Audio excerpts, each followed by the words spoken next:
CRT solution chapter 1 electric charges and field question number 28. First part, a conductor A with a cavity as shown in figure A is given a charge Q, show that the entire charge must appear on the outer surface of the conductor. Second, another conductor B with a charge Q is inserted into the cavity B insulated from A, show that the total charge on the outer side surface of the A is Q plus A. Third part, a sensitive instrument is to be shielded from the strong electrostatic field in its environment. Suggest a possible way.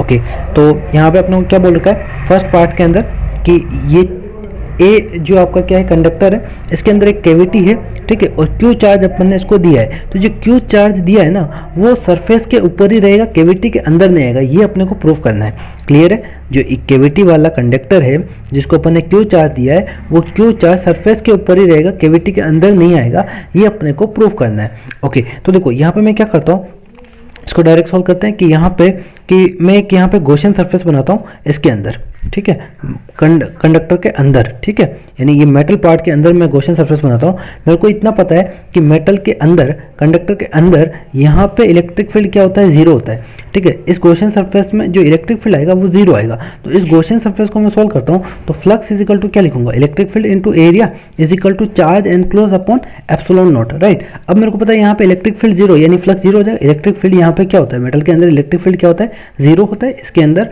Metal के अंदर electric field क्या होता है, zero. Electric field zero है तो आपका charge enclose by epsilon not क्या हो जाएगा, जीरो हो जाएगा, यानी चार्ज एनक्लोज क्या आ जाएगा, जीरो हो जाएगा। यानी इसके अंदर जो मैंने गॉसियन सरफेस बनाया है उसके अंदर चार्ज नहीं होगा, यानी इसके अंदर कोई चार्ज डेवलप नहीं होगा। यानी जो क्यू चार्ज होगा वो पूरा कहाँ पे होगा, जो क्यू चार्ज होगा वो आउटर पार्ट में ही होगा, आउटर सरफेस पे ही होगा। क्लियर है?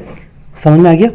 क्यू चार्ज कहाँ पे होगा, आउटर सरफेस है, क्योंकि अगर अंदर की सरफेस में आ गया, अगर मान लो आपने अंदर की सरफेस में चार्ज डेवलप कर दिया तो यहाँ पे इलेक्ट्रिक फील्ड आ जाएगा, क्योंकि यहाँ से अगर आप गॉसियन सरफेस बनाओगे तो फील्ड लाइंस अगर नेगेटिव है तो बाहर अंदर जाएगी और पॉजिटिव है तो फील्ड लाइंस बाहर निकलेगी, यानी यहाँ पे आपका फ्लक्स आ जाएगा, यानी यहाँ पे आपका इलेक्ट्रिक फील्ड आ जाएगा। तो और हमें पता है कि मेटल के अंदर इलेक्ट्रिक फील्ड जीरो होता है, ठीक है। ओके, नेक्स्ट देखो, नेक्स्ट बी पार्ट में क्या पूछा है इन्होंने कि अब इस कैविटी के अंदर एक बी रखा, बी कंडक्टर जिसका चार्ज क्या है, स्मॉल क्यू है, ठीक है। अगर स्मॉल क्यू चार्ज रखते हैं तो सरफेस के ऊपर कितना चार्ज आता है, Q plus capital Q plus small Q charge आ जाता है। ये अपने को प्रूफ करना है। ओके, तो ये चार्ज आ जाएगा आउटर सरफेस पे, ये चीज़ अपने को प्रूफ करना है। तो कैसे करेंगे, वापस वही कंसेप्ट लगाते हैं, यहाँ पे गॉसियन सरफेस बनाते हैं। ओके, हमें पता है कि मेटल के अंदर यहाँ पे इलेक्ट्रिक फील्ड क्या होता है, जीरो होता है। ये अपने को पता है कि यहाँ पे इलेक्ट्रिक फील्ड जीरो होता है। अब देखो चार्ज अंदर कितना है, क्यू है।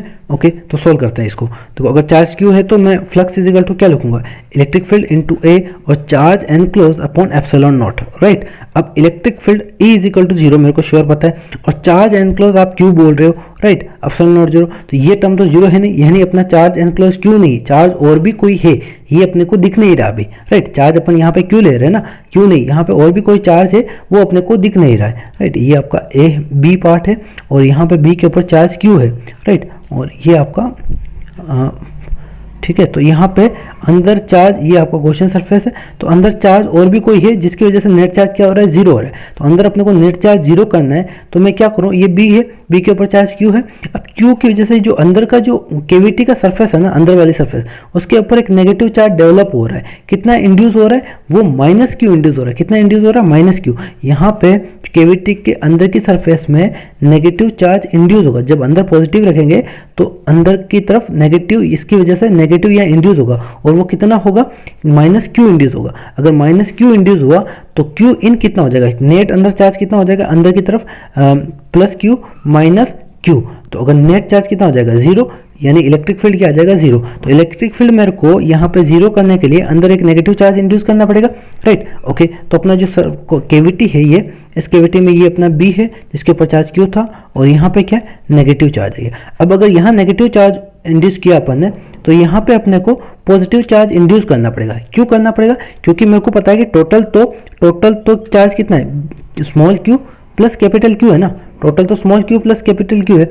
अगर मैं यहाँ पे प्लस क्यू इंड्यूस नहीं करूंगा तो यहाँ पे कैपिटल क्यू था, अब मैं प्लस क्यू इंड्यूस करूंगा तो क्या होगा, देखो ये हो जाएगा Q minus Q plus Q, तो चार्ज क्या आ जाएगा, क्यू प्लस कैपिटल क्यू। तो मेरे को बाहर भी प्लस क्यू इंड्यूस करना पड़ेगा। तो आपको याद रखना है कि जब भी यहाँ पे कैविटी के अंदर कोई चार्ज हो तो उसके वजह से पॉजिटिव हो तो नेगेटिव इंड्यूस होगा, नेगेटिव हो तो पॉजिटिव इंड्यूस होगा, और उसका अपोजिट यहाँ पे इंड्यूस होगा आउटर सरफेस के ऊपर। तो आउटर सरफेस के ऊपर कितना इंड्यूस होगा, प्लस क्यू। तो आउटर के ऊपर टोटल चार्ज कितना हो जाएगा, Q plus small Q, capital Q plus small Q. Clear. Outer के ऊपर कितना चार्ज होगा, capital Q plus small Q. ये अपन ने क्यों किया, क्योंकि हमें पता है कि यहाँ पे मेरे को इलेक्ट्रिक फील्ड जीरो करना है, तो यहाँ इलेक्ट्रिक फील्ड जीरो करने के लिए मेरे को अंदर नेट चार्ज क्या करना पड़ेगा, जीरो, जिसके लिए मेरे को यहाँ पे नेगेटिव इंड्यूस करवाना पड़ेगा। अगर यहाँ नेगेटिव इंड्यूस होगा तो यहाँ पॉजिटिव इंड्यूस होगा, क्योंकि अगर मैं ऐसा इंड्यूस नहीं करूंगा तो मेरा नेट चार्ज है वो क्यू प्लस कैपिटल क्यू नहीं रहेगा। क्लियर है, ओके। तो ये अपना क्लियर हो गया। सी पार्ट में क्या पूछा है कि सजेस्ट अ पॉसिबल वे।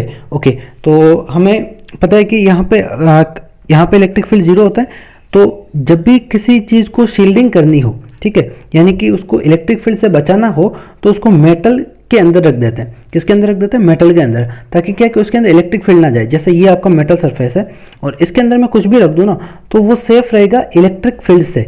ठीक है, तो इलेक्ट्रिक फील्ड से किसी को सेफ रखना हो तो उसको मेटल के अंदर रख देते हैं। जैसे अपने मोबाइल के अंदर बहुत सारे ऐसे इंस्ट्रूमेंट है जो इलेक्ट्रिक फील्ड से खराब हो जाते हैं, तो अपन क्या करते हैं, उसको उसके चारों तरफ मेटल कोटिंग कर देते हैं, ताकि क्या कि उसके अंदर इलेक्ट्रिक फील्ड ना जाए और वो अपने ठीक रहे। जैसे मान लो आईसी वगैरह है, ठीक है, वो सेंसिटिव होती है तो उनको क्या मेटल शील्डिंग कर देते हैं, तो वो क्या है कि इलेक्ट्रिक फील्ड से सेफ रहता है। जैसे बेस्ट एग्जांपल देखते हैं, आपका मोबाइल होता है ना, जो लिफ्ट के अंदर वर्क नहीं करता है। क्यों नहीं करता है, क्योंकि आपकी लाइट के थ्रू इलेक्ट्रोमैग्नेटिक रेडिएशन से ही तो आपका मोबाइल चलता है, इलेक्ट्रोमैग्नेटिक रेडिएशन के थ्रू ही मोबाइल चलता है। लेकिन ये मेटल की लिफ्ट होती है, पूरी मेटल की, तो इलेक्ट्रिक फील्ड लाइंस अंदर नहीं आ सकती। जो इलेक्ट्रोमैग्नेटिक रे है वो अंदर नहीं आ सकती। इलेक्ट्रोमैग्नेटिक रे अंदर नहीं आएगी तो आपका मोबाइल में नेटवर्क नहीं आएगा, कोई फेसबुक व्हाट्सएप नहीं चलेगा।